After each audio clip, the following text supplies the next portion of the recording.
Present-day Hampton, Virginia, the site of the annual Blackbeard Pirate Festival, whose crowds each year are testament to our continued fascination with the bold, swashbuckling picaroons who once terrorized the high seas. Tourists mingle with pirate reenactors in period dress in hopes of getting a bit of the flavor of the golden age of piracy. Adults are captivated, and so are children. That's 6 more than Mickey Rooney, I'll have you know. Yeah, but you didn't star in Night in a Museum. I don't like you. One day, Blackbeard... 300 years ago, Hampton was a key Chesapeake port serving a vast tobacco fleet and harboring a large number of sailors who sometimes became pirates. The lot of a sailor was rough, and with a captain who could have been dictatorial with conditions that, were as close to the edge as possible, it's little wonder that many sailors would take the opportunity to go pirating. The opportunity to become a pirate usually occurred at sea. If a pirate ship captured a merchant ship, the crew of the merchant ship would be given an opportunity to join the pirate crew. And in many cases, they would choose to do that because it meant less work and higher rewards. While many sailors were forced by their captors to join the Brotherhood, many more took little persuading. Yeah, I could sail on this merchant vessel with a captain who could beat me, and it's within his rights to do so. He can underfeed me and work me to death. Or I can jump on board with the pirates. And this pirate captain, who I know his reputation is fantastic. And again, I may have a short life, but I am going to have a good life. Shortly after the founding of the American colonies, the Chesapeake Bay attracted pirates who found its countless coves and tributaries provided good places to hide and repair their ships after a winter of plundering in the Caribbean. Ships from Maryland, Virginia, and Pennsylvania, loaded with goods and mostly unprotected, often provided easy prey for the pirates of Chesapeake Bay.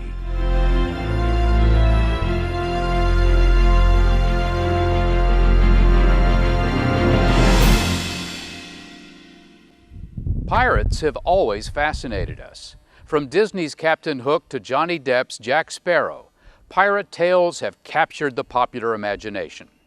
And while you may know all about Pirates of the Caribbean, it might surprise you to learn those very same pirates spent time here in Chesapeake Bay. The peaceful waters of Chesapeake Bay provide a place to work and play today. But 300 years ago, the Chesapeake echoed with cannon fire as pirate ships waged fierce battles with ships of the Royal Navy and attacked lightly defended merchantmen. Colonial governors in Virginia and Maryland waged all-out war against the picaroons who preyed on merchant ships bound for England. The first recorded act of piracy in the Chesapeake occurred in 1635, but it was hardly typical of the type of plundering that would come later. It stemmed not from a quest for treasure, but over a land dispute between Maryland and Virginia, the first of many such land disputes that would follow. William Claiborne was a most unlikely pirate.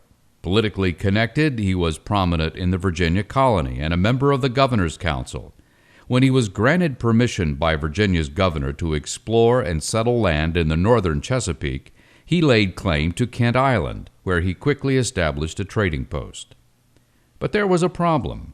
Not long after Claiborne began to settle Kent Island, Lord Baltimore received a charter from the king to establish a Catholic colony in the New World, and chose the region just north of Virginia. It was quickly determined that Claiborne's Kent Island enterprise now fell squarely within Maryland's borders. While Claiborne insisted his land was part of Virginia, Maryland was just as convinced that Kent Island fell within its jurisdiction, and as such should be taxed. When Claiborne refused to pay, Lord Baltimore ordered Claiborne jailed and his property seized. In the spring of 1635, things got out of hand. When a small Maryland ship loaded with supplies sailed south toward Kent Island, Claiborne's men seized the ship and took its crew prisoner. Maryland retaliated by taking one of Claiborne's ships. On April 23rd, about 2 weeks later, it all culminated in a naval battle in the Pocomoke River between the Kent Islanders and the Marylanders, in which 3 men were killed and several wounded. Political skirmishing followed actual skirmishing, but in the end, Kent Island submitted to Maryland rule. The Maryland Assembly charged Claiborne, once an upstanding citizen of Virginia, with the crimes of piracy and murder, and seized all his land on Kent Island.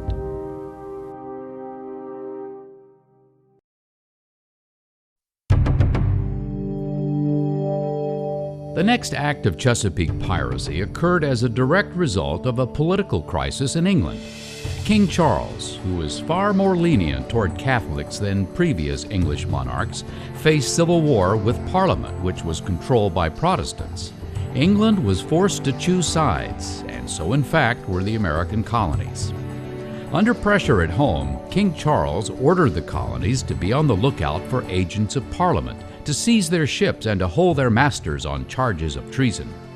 In the winter of 1644, Captain Richard Engel sailed his ship, Reformation, into the St. Mary's River and squarely into this conflict.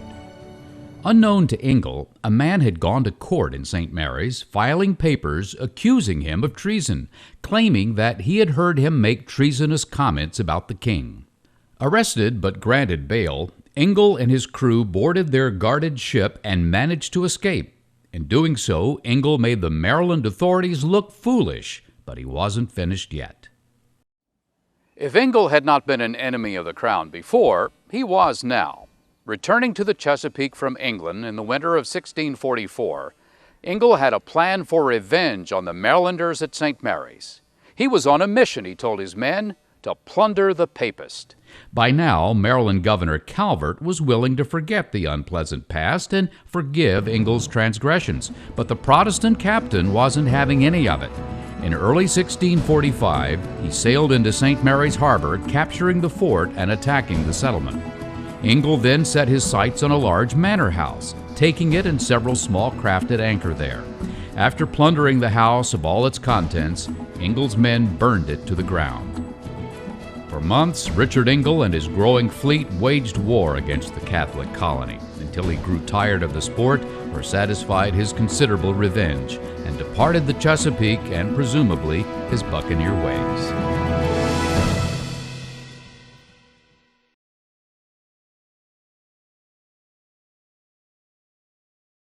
The colonies surrounding Chesapeake Bay, primarily Maryland and Virginia, used the bay as a main source of transportation, moving goods to other colonies and to England. The bay's waters are shallow, with numerous shoals, calling for small, swift boats instead of large ships. The workhorse of the day was called a sloop, but for the most part, it's small, 100 tons or less. It's got a single mast. It's a broad boat. It's designed to carry a lot of cargo, but it was also designed to be quick and run by as few men as possible so that it was a profitable sort of vessel. You also start to see the development of the schooner, which is related to the sloop. The idea being there, they've added another mast and they've made the lines finer. It's a much skinnier ship, so it can go quicker. And then the larger vessels that would be hauling cargo is called a brigantine. And that's almost a full-blown sort of ship that one gets when you think of a sailing ship. And again, bigger, more cargo, designed to go pretty darn quick. Soon the colony's thriving tobacco trade attracted the attention of Dutch privateers. Now, a privateer is a ship captain with authority from one government to attack ships from another country. It's government-sanctioned piracy, if you will. Piracy as a tool of war. When England and the Netherlands went to war in the 1660s, the colonies braced for the expected invasion of the Chesapeake by Dutch privateers who would seize ships full of tobacco. One of the most colorful of these privateers was Admiral Abraham Crimson, or as the English called him, Crimson. Perhaps Crimson's greatest exploit occurred at the mouth of the James River in June of 1667.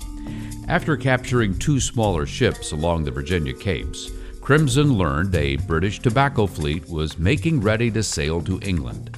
Flying the British Union Jack, Crimson's ship sailed up the James and captured the single British guard ship, allowing it then to pounce on the entire fleet, capturing it along with its valuable cargo of tobacco. For the next few years, Dutch privateers caused havoc in the bay, interrupting the tobacco trade to England. Despite Virginia's best efforts to mount a defense, there was never enough force available to stop them.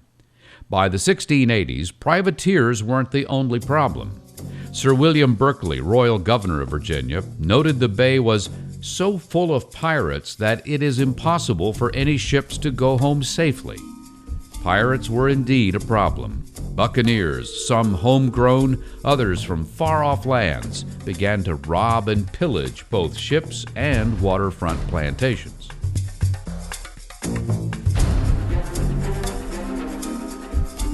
Maryland joined with Virginia to devote more resources to apprehending freebooters, and when 5 pirates were captured after raids on Chesapeake plantations, it set up one very odd set of circumstances, recounted in Donald Chaumet's authoritative book, Pirates on the Chesapeake.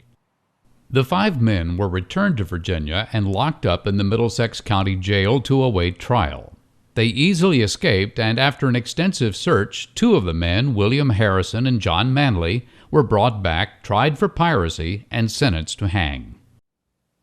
On the evening of December 8th, Harrison and Manley broke out of the Middlesex County Jail and escaped into the night.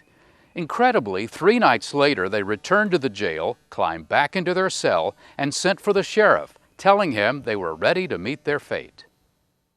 Harrison and Manley explained their strange actions this way. They had unfinished business to attend to, and now having completed it, they were ready to be executed. When word spread about the honest pirates, leading citizens demanded that they be spared. A reprieve was granted on the condition the men swear not to return to piracy. And just what was the unfinished business they felt they must complete before meeting their maker? It remains a mystery, for the 2 pirates never revealed it.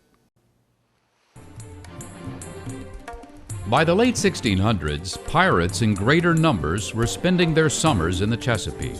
They mixed easily with other sailors in the seaport villages on the eastern and western shores of the bay, where sailors had come to be a dominant influence, set apart by their unique characteristics and lifestyles. They had their own language, they had their own way of dress, their own mode of walking even.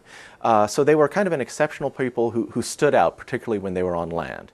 Sailors also stood out from others in the community in another way. They were likely to bear the scars of their very dangerous profession. If you think about the sailing ships of the period, you'd be crawling up and down the rigging, you'd be going in and out of the hold or certain parts of the hold. There could be cargo shifting around. There were lots of moving parts, booms, lines, pulleys that would be flying around a ship. The image that you get of a sailor or even a pirate missing a hand, missing an eye, missing a leg, that's a real image. Pirates normally spent their winters in the warm waters of the Caribbean, plundering Spanish treasure. When April rolled around, they sailed north and attacked shipping off the Virginia Capes. They would often seek shelter in the bay's many rivers and snug coves, hiding out and making repairs to their ships. They attacked colonial merchant ships in the bay, not always for their cargoes, but often for their rigging. For pirates, lines and sails were hard to come by, and could best be acquired by taking them from their victims. The pirate ships that prowled the waters of the Chesapeake were indistinguishable from the other merchant vessels.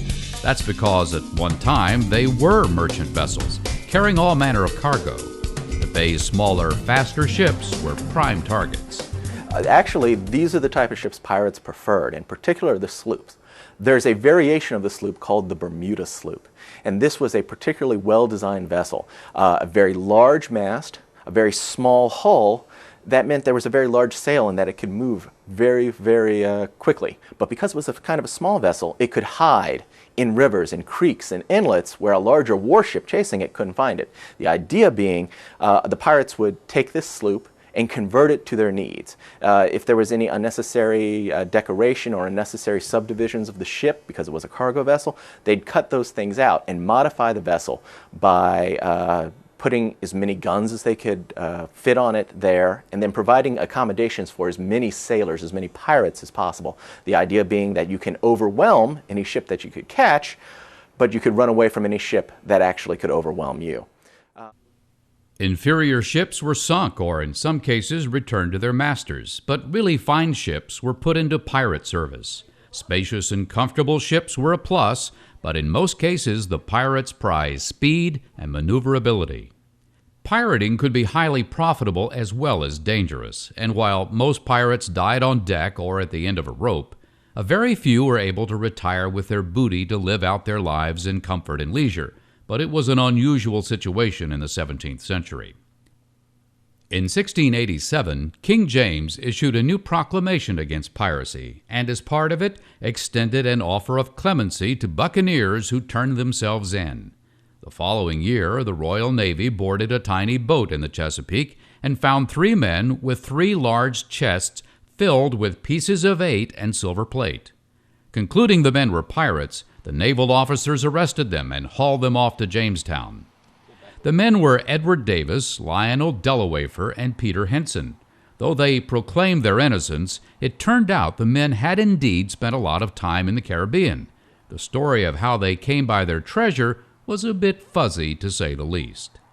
So one of the most bizarre and prolonged legal standoffs in colonial history began. Davis, Delawafer, and Henson hired an able lawyer who did his best to argue for his client's freedom under the King's clemency program. It was a little tricky since Davis, Delawafer, and Henson still maintained they weren't pirates.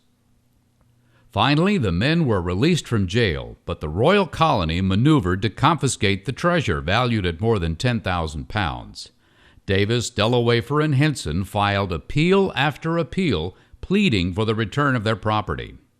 The case dragged on for years before finally reaching King William himself. After reviewing the facts, the king ruled the treasure did rightfully belong to Davis, Delawafer, and Henson. However, the crown should receive a share, he ruled, ordering that 1/4 of the treasure be used for the erection of a free school in the colony of Virginia. And so it was that in 1693, the College of William and Mary was founded in Williamsburg, Virginia, in part with pirates' booty.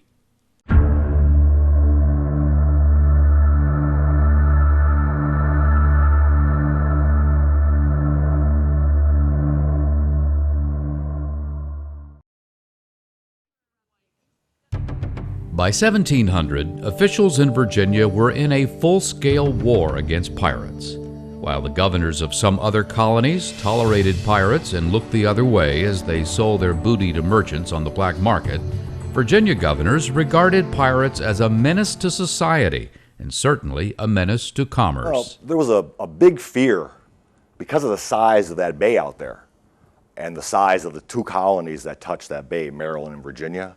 The governments couldn't be everywhere. And there was a tremendous fear that the Eastern Shore was going to become a pirate, hangout. To some extent, it was. But it seemed to be even more than just fear. Among the colony's upper crust, like Virginia's Governor Francis Nicholson, there was also loathing. I confess that I have always abhorred such sort of profligate men and their barbarous actions, for they are a disgrace to mankind in general, and the noble, valiant, generous English in particular, who have the happiness of being governed by so great a king. Francis Nicholson, 1695. To Nicholson, who represented the establishment at the turn of the 18th century, pirates were men who refused to play by the rules and who operated very much outside the system. Their democratic values must also have been alarming to a ruling class accustomed to a system where everyone knew and stayed in their place. If proper society hated pirates, the feeling was mutual. The argument can be made that many pirates of this era were motivated nearly as much by their disdain of the establishment and all it represented as they were by the lure of ill-gotten wealth. From what we found out in our research, the pirates were just anti-establishment, anti-government. The pirates just didn't fit into establishment society, and they really didn't want to fit in. They lived for the moment and followed their own rules. And from that standpoint, they were, in a way, the very first counterculture, predating the 1960s Woodstock generation by nearly 300 years. In a lot of ways, the crazy way they dressed, we always associate them with the big hats and the fancy shirts and jewelry and all that, was to simply make fun of the societal rules. There were rules about, what kind of shirts you could wear, how big your hat could be, how long your waistcoat could be, was all established by your lot in life, your social position. So, the pirates just mocked that by wearing whatever they wanted to. The crews of pirate ships were democratic institutions that were years ahead of their time. Those who served, honest sailors who served in the world's royal navies, were under strict discipline.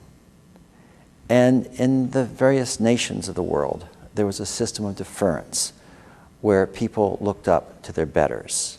It was strictly adhered to. But aboard the pirate ship, this did not happen. On a pirate ship, the majority ruled, with the crew often overriding the wishes of the captain, who, by the way, was elected by the crew. New pirates signed articles, which amounted to a contract. There were a list of things that were expected of you, and this is what you would receive in return, both good and bad. Bartholomew Roberts, for example, forbid drinking after a certain hour. He wanted the lights out at a certain hour. He had mass on deck every Sunday.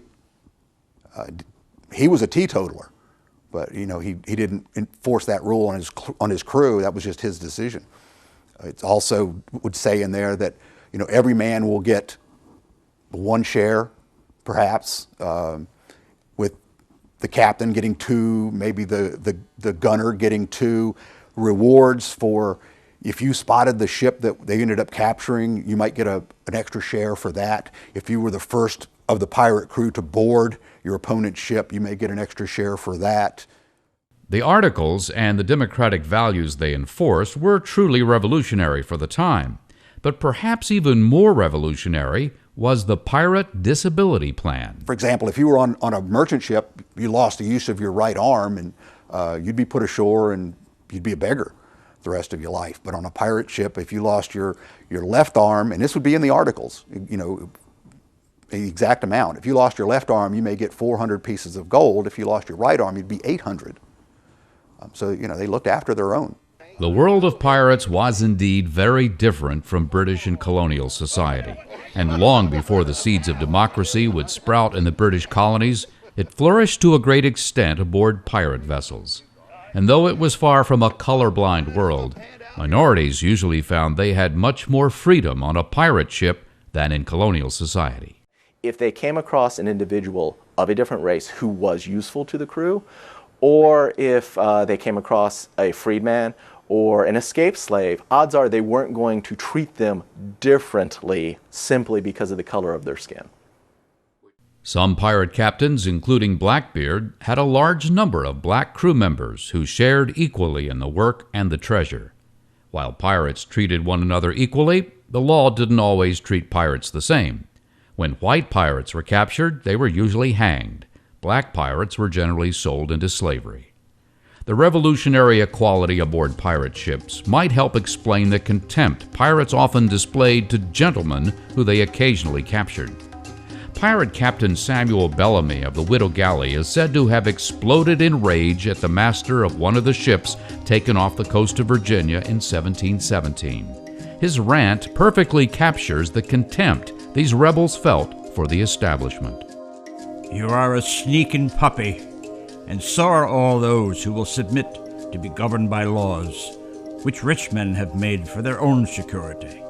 They vilify us, the scoundrels do, when there is only this difference. They rob the poor under the cover of law, forsooth, and we plunder the rich under the protection of our own courage. Samuel Bellamy, 1717.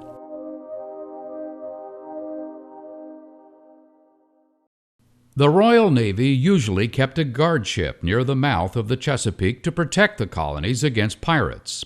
Unfortunately, these ships were not always an effective deterrent. For the North American station, unfortunately, a lot of the guard ships they were sending over were older vessels. Therefore, they were kind of tired. They weren't going to be as fast as they were when they were newly constructed.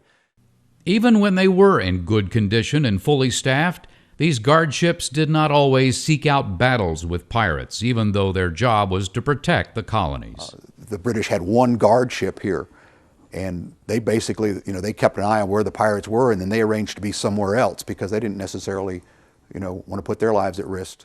On those rare occasions when a guard ship challenged a pirate ship, the fighting was particularly vicious and bloody. Pirate battles were vicious because there was no place to go. You were aboard ship. You were aboard those wooden decks. There was nowhere to go except into the water. So men fought for their lives. And of course, pirates, when they were captured, they were hanged. So they had no other choice but to fight to the death. One of the bloodiest and most ferocious pirate battles to take place on the Chesapeake occurred in April 1700 in Lynnhaven Bay, in what is now Virginia Beach. A French pirate named Guittard had assembled a small fleet of ships captured just off the shore of Virginia and was anchored in the bay with 50 prisoners aboard his flagship, La Paix. Learning of the pirates' presence, Governor Nicholson, who was in Elizabeth City County, ordered the British man-o'-war HMS Shoreham, under command of Captain William Passenger, to sail to Lynnhaven to engage the pirates. The governor, Francis Nicholson, boarded the guard ship and accompanied by militia and also the customs collector, Peter Hayman, ventured out of Hampton and towards Lynnhaven Inlet. Shortly after sunrise, Shoreham bore down on the pirate ship and fired a shot across her bow. There was a pitched battle, a fierce fight. The outcome was bloody.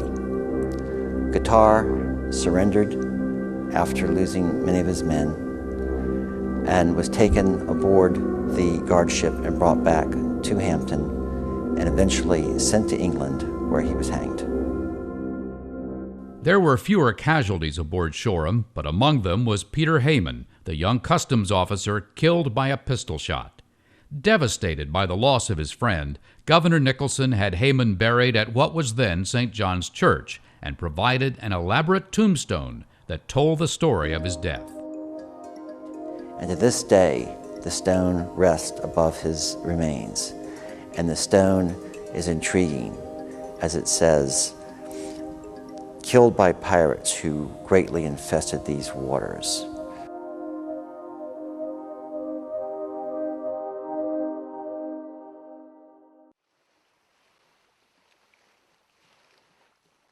After the defeat of Guittard, things were relatively quiet in the Chesapeake. Virginia was well protected by 2 British warships, Lime and Pearl. Also, the king granted amnesty to pirates who would swear to become law-abiding citizens. A growing number of pirates, wealthy from their days of plundering, decided to cash in their chips and settle down to spend their booty.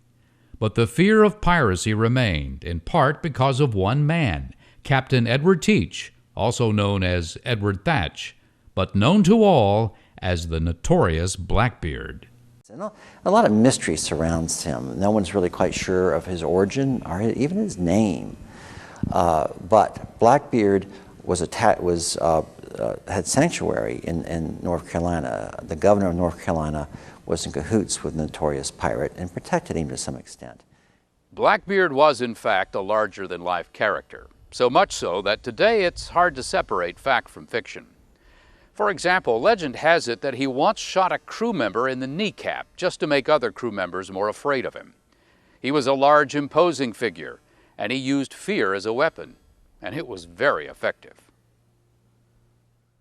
After amassing a fortune from plunder in the Caribbean, Blackbeard also decided to take advantage of the king's amnesty offer. However, he apparently had no intention of giving up piracy. By 1718, Blackbeard was becoming a law unto himself, and the fear that gripped the Carolinas began to spread into Virginia. At the same time, the king's pirate amnesty program had an unintended consequence. Soon taverns were filled with ex-pirates who had little to do. Colonial authorities soon began to fear what might happen if they got bored and decided to resume their roving ways.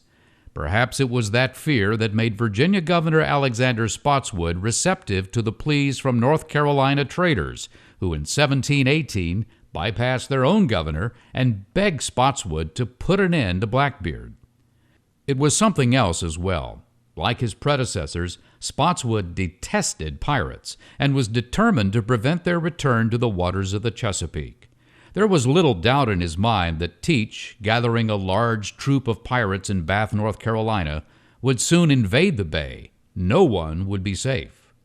Spotswood committed the military resources of the colony to carry out a secret preemptive strike to kill the master pirate. Armed with accurate intelligence as to Teach's whereabouts and relative strength and weaknesses, 64 Royal Navy sailors, under command of Lieutenant Robert Maynard, were put aboard 2 fast and shallow-draft sloops to strike a death blow against Blackbeard. As they left, the people lined the shores and watched the boats depart. They sailed down into the Carolina waters and encountered Blackbeard's ships in shallow water. One of the fiercest battles of the day ensued. Convinced he had the upper hand, Teach ordered his men to board Maynard's ship, only to be confronted with dozens of heavily armed Royal sailors who poured up from below decks.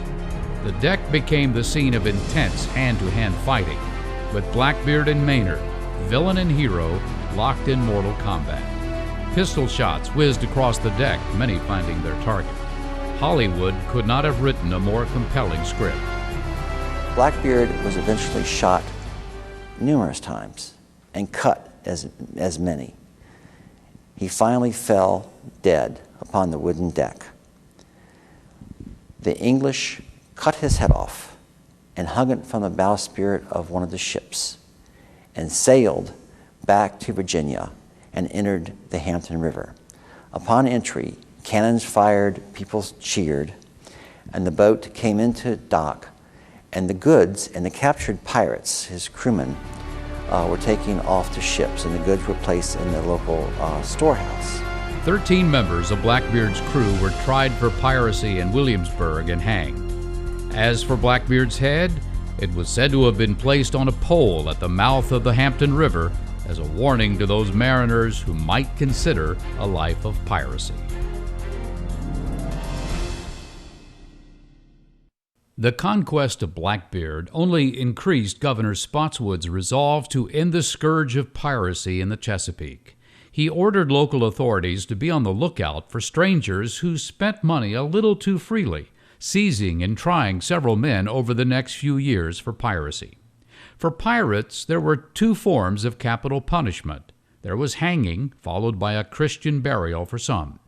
But for the most notorious, there was hanging in chains, with bodies left to rot on the gallows. Spotswood always seemed to favor hanging in chains. Before long, Spotswood's reputation extended up and down the Atlantic coast, and he was a hated man among the pirate fraternity. At one point, Captain Bartholomew Roberts, who commanded an imposing flagship with 36 guns, threatened to invade the Chesapeake and take revenge upon Virginia. Fortunately for the Virginians, Roberts was killed in battle before he could make good on his threat. But other pirates nursed their own grudges against the pirate-hating governor and vowed revenge. When Spotswood's term as governor ended, he was expected to return to London to make a formal report to the king. However, he dared not cross the Atlantic on a ship, for if the vessel were to be overtaken by pirates, he feared unspeakable torture at their hands. So Spotswood never returned to England, but lived out his life in America, settling in what is now Spotsylvania County, Virginia, which is named in his honor.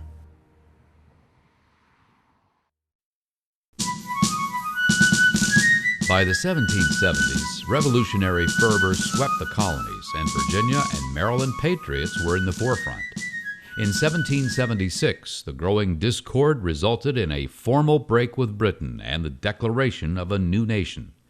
Many of these prominent patriots owned plantations on the Chesapeake. Meanwhile, the Royal Navy's role in the Chesapeake changed from chasing pirates to waging war on the Americans. Privateers loyal to the Crown preyed on patriot shipping in the Chesapeake, in part because they really had no use for the Revolution, and in part because patriot wealth was there for the taking. Among the first and most ruthless of the Tory pirates was Joseph Wayland, Jr. Whalen eagerly embraced the British cause in 1776, carrying out raids on Eastern Shore communities to gather supplies for British forces. In June 1776, Whalen launched an assault on waterfront settlements in Somerset County, Maryland, carrying off anything of value that could be found. Whalen also took the opportunity as a pirate to settle grudges, and apparently he had a lot of them. If Whalen captured a Patriot planter or merchant, it was usually bad news for the Patriot.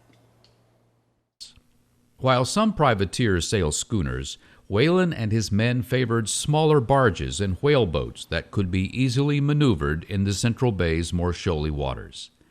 The Eastern Shore and the islands in Tangier Sound harbored strong Loyalist feelings, so Joseph Whalen Jr. never lacked for manpower or Confederates. He and other privateers made life miserable for the Americans throughout the war. In particular, they operated in the Central Bay region, terrorizing plantations and plundering shipping in the Patuxent and Potomac rivers. It wasn't until the signing of the treaty granting American independence that Whalen finally realized he had bet on the wrong horse. With the end of the Revolutionary War, pirating began to taper off in Chesapeake Bay. The last major piracy event occurred in 1807 when the French pirate ship General Messina took the Boston merchant ship Othello anchored in the Patuxent River. By then, pirates were less of a concern for the young American government than the presence in the bay of the Royal Navy, which impressed American sailors into its ranks at will, one of the causes of the disastrous War of 1812. During that war, the Royal Navy would need no help from privateers to wreak havoc on U.S. forces and the American population living near the bay. The day of the Pirates of Chesapeake Bay had come to an end. Today, Chesapeake Bay continues to draw vessels from around the world. Tankers and container ships move up and down the bay filled with cargo, while sailboats that spend the winter in the Caribbean sail in the bay in the spring and summer. Only these boats aren't flying the Jolly Roger from their masts. They come in peace. But just like the pirates of long ago, they come to make repairs to their boats, relax, and enjoy the bounty and treasure that can still be found in Chesapeake Bay.